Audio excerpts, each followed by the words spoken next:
right now, just 7 tech stocks make up almost 1/3 of the entire S&P 500. Think about that for a second. Now, if these 7 stocks stumble, the whole market is going to feel it. So here's the question I have for you. If things turn, are you prepared? Or will you look back and say, it was just too late for me to do anything? The economy runs in cycles, booms, slowdowns, crashes, recoveries. We can't control that cycle, but what we can control is how ready we are. That's why today I'm giving you 10 smart money moves that you must make right now to protect yourself and position yourself to win. And stay tuned for number 5, because number 5 is the real safety net that most people tend to overlook. So let's jump into it. Number 1, the first thing you got to do is don't leave free money on the table. Now, this one is simple, but it's powerful. If your employer offers a 401k match, get it.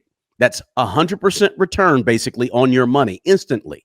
If you don't have a plan at work, a 401k or 403b, then you need to open up an IRA or a Roth IRA on your own at a brokerage account. Now, some of you are going to have access to an HSA at your job. So what is an HSA? It's a health savings account. I wanted to bring that up because this is one of the best kept secrets in wealth building. Why? Because HSAs, they have a triple tax advantage. Number 1, contributions go in there tax-free. Now, number 2, the money grows tax-free. And then number 3, when you use the money for some type of qualified medical expense, withdrawals are going to be tax-free also. Now, no other account works like that. That's virtually free money. You got to be willing to get that. If you're eligible for an HSA, take advantage of it. Now, number 2 is this. The second thing you got to do right now is sharpen your job and your business skills. Now, this might be the most important step because it's all about self-improvement, right? Because when the economy slows down, guys, jobs are going to disappear. When AI picks up even more, jobs are going to disappear, right? So you're going to have businesses that are going to be laying people off. And if your income vanishes tomorrow, you got to be ready, right? So you need to update your resume. Strengthen your LinkedIn profile, right? Take advantage of any online courses. And here's another one. Learn some new AI skills, right? Stop slipping on ChatGPT and Gemini and Claude. Those things are important to know. Digital marketing, getting those certifications. And here's another one. Double down on your business. Sometimes you don't need to get a side gig or side hustle. Sometimes all you need is to go a little deeper and more consistent and more disciplined with the business that you've been building for the last 2 or 3 years. In a downturn, the most valuable skill is the adaptability and the flexibility of your skills to embrace change. And the people who adapt and make changes with their skills and what value they can bring to the market, those are the people who survive downturns. Now, the third thing you got to do right now is review and lock in on your financial goals. When markets are shaky, and the market isn't terribly shaky, but the shakiness could be coming. When markets are shaky, a lot of people panic and they throw out their plan that they've been working on and building, right? They sell off investments and they let fear set in. And then that fear begins to dictate all of their moves. Don't be that person. People that win in shaky times, they don't abandon their vision. They just sort of adjust their strategy and keep on doing what they're doing. So here's your move right now. Sit down and write out your financial goals. Again, if you have done it, do it again. Not too many goals. Don't have 10 goals. You don't need that many, 2 or 3 at the most. And make sure those goals are specific. They have time and they have money amounts attached to them, right? And they also have action steps that you do or you plan to do daily or weekly to ultimately reach that goal. When the storm hits, guys, losers panic. Winners, they grab the wheel and they steer and they stay true to whatever those goals were. Now, the fourth thing you got to do right now is you got to spend less and earn more. Most people think that the answer to them building wealth and downtimes is to cut Netflix and stop going out to eat. Look, those are fine.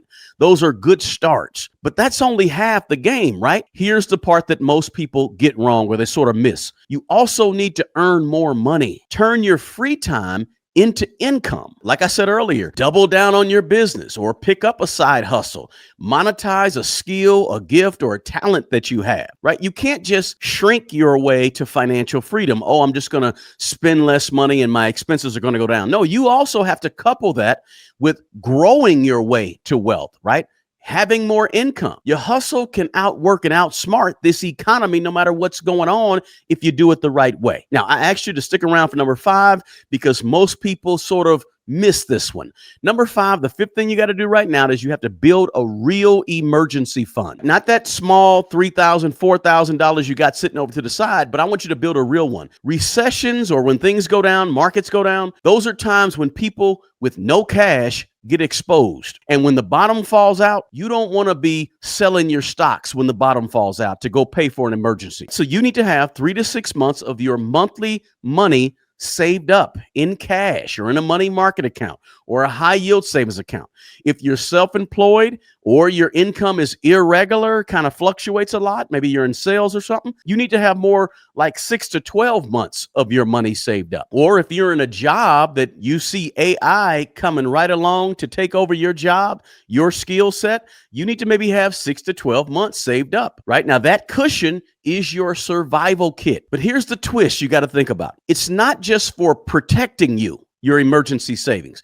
It's also for opportunity, right? Because when everybody's panic selling when the market goes down, right, you'll have some cash that's ready to buy assets at a discount, maybe a steep discount. Cash isn't trash in a downturn. Cash is your lifeboat, and it's also your opportunity fund as well. It would be nice if you kept your stash of emergency money in a high yield savings account. But my thing is this, it doesn't really matter to me if you keep it in a high yield savings account or if you keep it in a local bank. I don't really care, because your emergency savings should not be your investment driver. You're not trying to get rich off your emergency savings. So whether you get 2% return on investment in your high yield savings account or you get 0.08% in your local bank down the street, it doesn't matter. It's your stash of money that you need to be able to get to quickly and use for emergencies only. Now, the 6th thing is this: destroy the bad debt, right? Forget just talking about high interest debt. Let's call debt what it is. Any debt that you have on something that's not increasing in value, it's bad debt. Your medical bills, your credit card, your car loans, your payday loans, your furniture that you're renting and financing, your financing a vacation, right? All of those things are not going up in value. They're bad debt, right? Anything not appreciating is draining you. And in the downturn, those drains from those bad debts become like an anchor that's pulling you under. Good debt on an appreciating asset like real estate or a business, that's debt that can work for you in the long run.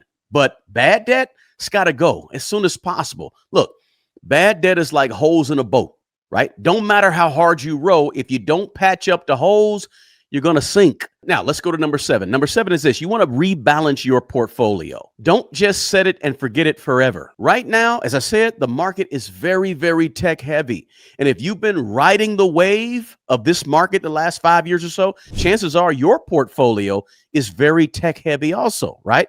Look at your allocations. If half of your money is in one sector, you're not really investing. What you're really doing is you're gambling. You're taking a lot of risk. So rebalance your portfolio. Add in some value stocks, some dividend ETFs, right? Maybe some broad-based index funds that are not concentrated in the tech sector, right? Or maybe some sector-specific ETFs or index funds. Maybe you want some international exposure in your portfolio. Diversification won't make you rich overnight, but what it will do is keep you from getting crushed when something like the tech sector stumbles. Guys, if you're getting anything out of this video, do me a favor and smash that like button below. Also, please share this video with your friends, your family, and your network of people. And don't forget to drop that comment below. I want to hear from you. Now, let's get back to the video. Now, the 8th smart move you got to make with your money right now is to check your insurance and your estate plan, because they're both about the future, right? This is the move that almost everybody ignores until it's too late, right?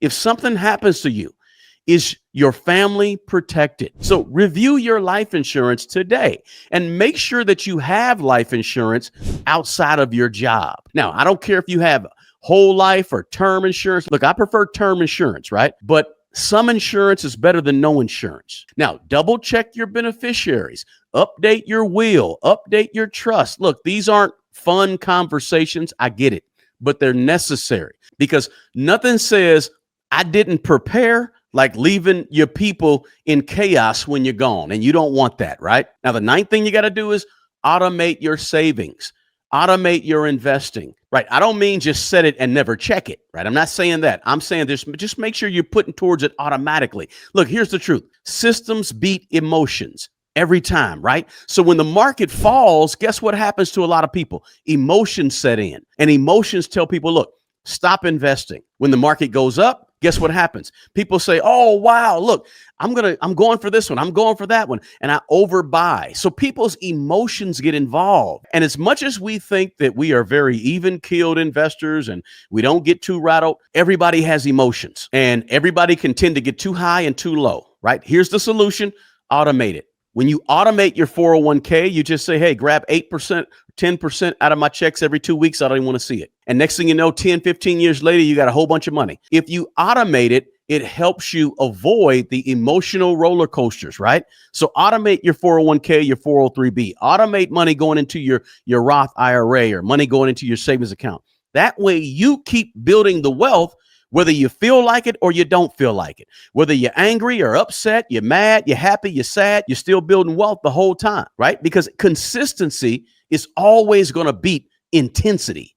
Small automated moves add up to massive wealth over time. It really does, right? Dollar cost average. Just keep putting the same amount in, same interval every time. Don't trip. Now, the 10th thing you want to do is simply stay informed. Don't be obsessed. You don't have to be watching ticker symbols all day if you don't want to. Look, in uncertain times, it's very easy to doom scroll and panic, right? But I'm saying don't do that. Simply stay informed. Watch your key indicators, understand some of the fundamentals, but you don't have to drown yourself in a lot of negative headlines that you're going to see. Fear-driven news is designed to simply keep you glued to the screen, social media or TV. It's not really designed to help you make smart money decisions. And here's the deal. The headlines are going to create panic. We get it. But it's staying with the fundamentals that I'm talking about in this video that's going to help you build lasting real wealth. Those are the 10 moves that are going to protect you when things get rough and position you to win when the recovery happens. Now, I'm not saying that everything is going to go crazy tomorrow because of the concentration of tech stocks in the S&P 500. But I am saying that's a sign, right? The stock market is tech heavy right now. This may not last, is what I'm trying to explain to you. History's been very clear, guys. Every downturn makes some people broke and other people wealthy. The difference is simply preparation. I'm just trying to prepare you. So don't wait until the headlines scare you into some type of action. Get ahead of it right now. It's not too late, but you got to start today, right? If this video was of value to you, do me a favor and smash that like button and share the video with someone who you think needs to hear it. Also, don't forget, drop me a comment below. Let me know which one of these 10 moves that you're starting with today or which one that you need to get better at. If you're serious about going deeper in this thing, click the first link in the description box below and join our VIP early access for my new course, The 4 Steps to Maximize Your Money. You'll get an exclusive discount that is only available by clicking on that link below in the description box. Until the next video, peace.